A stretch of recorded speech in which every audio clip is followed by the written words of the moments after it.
Shalom saudara-saudara sekalian. Kali ini saya ingin menyampaikan renungan berjudul Ranting Anggur Berbuah Lebat. Ranting anggur berbuah lebat. Kita akan membaca dalam Yohanes 15 ayat 1. Yohanes 15 ayat 1 demikian firman Tuhan. Akulah pokok anggur yang benar, dan Bapakkulah pengusahanya. Akulah pokok anggur yang benar, dan Bapakkulah pengusahanya. Yohanes 15 ayat 1. Pada suatu hari Tuhan Yesus menyampaikan satu perumpamaan. Dia mengumpamakan dirinya sebagai pokok anggur yang benar. Pokok anggur yang benar. Sedangkan Allah Bapa sebagai pengusahanya. Jadi pokok anggur ini Allah Bapa ada yang menanamnya, dan mengusahakan agar pokok anggur ini berbuah. Lantas kita anaknya sebagai apa? Kita anaknya sebagai apa? Nah, dalam Yohanes 15 ayat 5a, tertulis, Akulah pokok anggur dan kamulah ranting-rantingnya. Jadi kita adalah ranting-rantingnya. Jadi pengusahanya adalah Bapa, Yesus sudah pokok anggurnya, dan kita adalah ranting-rantingnya. Yesus pokok anggur, gimana? Dan kita lah caranya, dan ya kita lah cabang-cabangnya, dan kita lah ranting-rantingnya. Jadi apa ada yang menanamnya atau pengusahanya, yaitu Allah Bapa, ada yang jadi pokok anggurnya, yaitu Tuhan Yesus, dan ada juga yang menjadi ranting-rantingnya, yaitu kita sebagai anak-anaknya. Itulah rangkaian tugas yang diberikan Allah Bapa kepada Yesus dan terakhir kepada kita. Nah, dalam Yohanes 15:5a tertulis, Akulah pokok anggur dan kamulah ranting-rantingnya. Menurut perkataan Yesus, kita adalah ranting-rantingnya. Jadi ada yang menanam, ada yang mengusahakan, yaitu Allah Bapa, ada yang menjadi pokok anggurnya, itu Tuhan Yesus, dan ada yang ranting-ranting. Jadi kita sebagai anak-anaknya, itu rangkaian tugas yang diberikan Bapa kepada Yesus dan terakhir kepada kita. Ada satu perumpamaan pokok anggur di dalam Yesaya tentang bangsa Israel. Tentang Israel, ya. Dalam Yesaya 5 ayat 7 tertulis demikian. Sebab kebun anggur Tuhan semesta alam adalah kaum Israel. Kebun anggur Tuhan semesta alam adalah kaum Israel. Tuhan begitu senang dengan bangsa Israel yang diibaratkan sebagai kebun anggur miliknya. Kebun anggur itu terdapat di lereng bukit yang subur. Yesaya 5 ayat 1. Jadi tanahnya memang amat subur. Tanah itu memang amat subur sekali. Dicangkulnya tanah itu dan dibersihkannya dari batu-batu, lalu tanamnya dengan pokok anggur pilihan. Pokok anggur pilihan. Kemudian Allah menantikan kebun anggurnya dengan agar menghasilkan buah yang baik. Jadi setelah dia lakukan semua itu, dia tunggu sampai menghasilkan buah yang baik. Tapi ternyata anggur yang dihasilkan rasanya masam, tidak sesuai dengan yang diharapkan Allah. Tentu saja Allah sangat kecewa terhadap kebun anggurnya itu umat Israel yang dia rasakan kecewa itu. Allah menjadi amat murka, amat marah. Lalu dia memberitahu bahwa dia akan menebang pagar durinya agar kebun itu dimakan habis dan diinjak-injak. Marah sekali ini.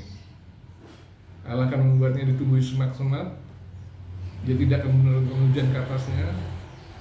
Itulah kebun anggur Tuhan semesta alam yang yaitu kaum Israel dan orang-orang Yehuda yang semula diharapkan akan menghasilkan buah hangat manis, tapi ternyata hasilnya masam.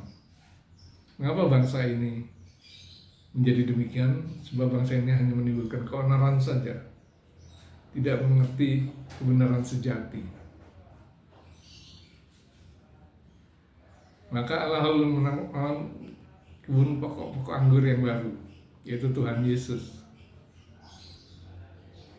Setiap ranting yang melekat pada Yesus pasti akan menyerap makanan bergizi dari pokok anggurnya, sehingga rantingnya akan tumbuh subur sekali.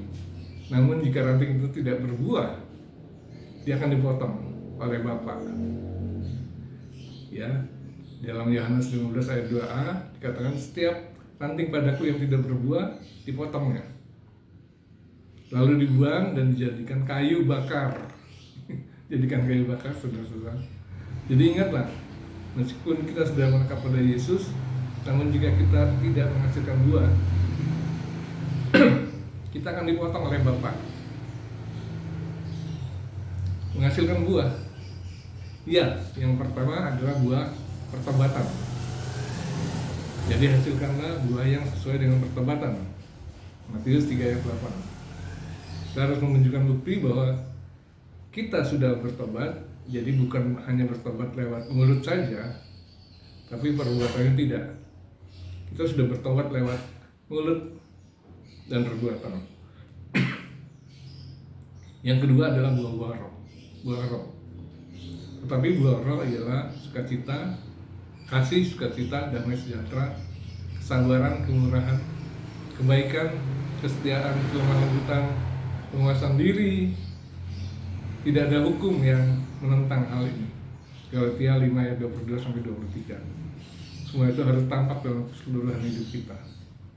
Mengapa? Sebab kapak sudah tersedia pada akar pohon, dan setiap pohon yang tidak menghasilkan buah yang baik pasti ditebang dan dibuang ke dalam api. Matius 3 ayat 10. Ranting yang berbuah, setiap ranting yang berbuah dibersihkan supaya lebih banyak berbuah. Matius 15 ayat 2b. Jadi orang percaya akan diproses oleh Tuhan, mungkin lewat ujian-ujian, tujuannya supaya dia semakin berharap pada Tuhan, sehingga menghasilkan tindakan yang lebih berguna bagi Tuhan. Karena itulah jika Tuhan memberi berbagai ujian dan cobaan bagi kita, itu bukan berarti Tuhan sedang tidak senang dengan kita, tapi justru makin membuat kita berbuah banyak. Jadi janganlah kita merasa tertekan bila mendapat ujian atau percobaan, tapi biarlah kita makin kuat dalam Tuhan. Kamu memang sudah bersih, ya, di dalam Yohanes 15 ayat 3. Kamu memang sudah bersih karena firman yang telah kukatakan padamu. Yohanes 15 ayat 3. Ketika mendengar firman Tuhan, merenungkan dan melaksanakannya, kita akan menjadi lebih bersih secara keseluruhan. Bukan bersih tubuh kita, tapi bersih segala pemikiran dan perilaku kita. Kita tidak akan terhanyut lagi oleh berbagai tipu daya manusia dan segala kejahatannya. Karena itu tinggallah dalam aku, dan aku di dalam kamu. Sama seperti ranting tidak dapat berbuah dari dirinya sendiri kalau dia tidak tinggal pada pokok anggur. Demikian juga kamu tidak berbuah jika kamu tidak tinggal di dalam aku. Yohanes 15 ayat 4. Kita harus tinggal dalam Yesus. Artinya kita jangan sampai melupakan Yesus dalam segala perbuatan kita. Ajaran Tuhan selalu kita renungkan, dan kita pun akan berbuah banyak. Barang siapa yang tidak tinggal di dalam aku, tidak tinggal di dalam aku, kata Tuhan Yesus, ia dibuang keluar seperti ranting dan menjadi kering, kemudian dikumpulkan orang dan dicampak ke dalam api lalu dibakar. Yohanes 15 ayat 6. Jika kita keluar dari komunitas kita bersama Tuhan Yesus, maka kita akan menjadi kering seperti pokok anggur yang mati. Jadi jika sudah seperti itu, maka kita akan dibuang ke dalam api untuk dibakar. disitulah kita akan menyesal selama-lamanya. Sebab kita sudah menjadi penghuni neraka. Kita tidak akan bisa masuk dalam kerajaan surga. Jika kamu tinggal dalam aku, dan firman-Ku tinggal di dalam kamu, mintalah apa saja yang kamu kehendaki, dan kamu akan menerimanya. Yohanes 15 ayat 7. Mintalah, jika kamu tinggal dalam aku, dan firman-Ku di dalam kamu. Mintalah apa saja yang kamu kehendaki, dan kamu akan menerimanya. Luar biasa. Kalau kita dalam Tuhan dan firman-Nya melekat pada diri kita bisa berdoa mohon apa saja, maka kita akan menerimanya.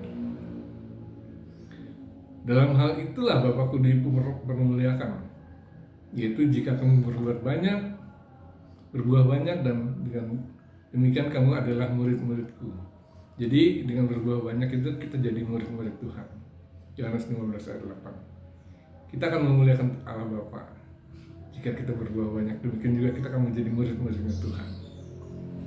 Marilah kita tetap menjadi ranting yang berbuah lebat dan manis rasanya, agar nama Bapa selalu dipermuliakan. Dan karena itu marilah kita merenungkan firman Tuhan ini, kiranya Tuhan memberkati. Amin.